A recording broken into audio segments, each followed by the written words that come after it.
Swiss සිංගප්පූරු සමාගමෙන් ගල් අඟුරු මිලදී ගැනීමෙන් වාසියක් අත්වන බවට අමාත්‍ය මණ්ඩලය දැනුවත් කර ඇතැයි අද කැබිනට් මාධ්‍ය හමුවේදී අනාවරණ කෙරුවා.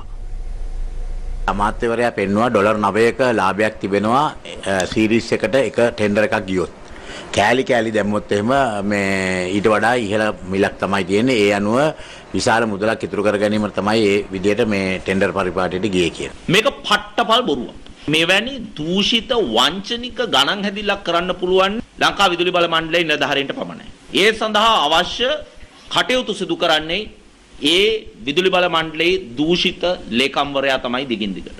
මෙට්‍රික් ටන් 3,30,000ක් මිලදී ගන්නට තමයි මේ කටයුත්ත නැවත වරක් මේ කැබිනට් පත්‍රිකා ඉදිරිපත් කරමින් කටයුතු කරලා තියෙන්නේ. ස්විස් සිංගප්පූරු සමාගමෙන් මේ ගල් අඟුරු මිලදී ගන්න ගියොත් ඇමරිකන් ඩොලර්ස් එක මෙට්‍රික් ටන් එකකට 73.94ක් ගෙවන්නට ඕනි. ඒ අනුව ඇමරිකානු ඩොලර් මිලියන 30ක්, ඒ කියන්නේ රුපියල් මිලියන 444ක ශුද්ධ පාඩුවක් මේක යටතේ සිද්ධ වෙනවා.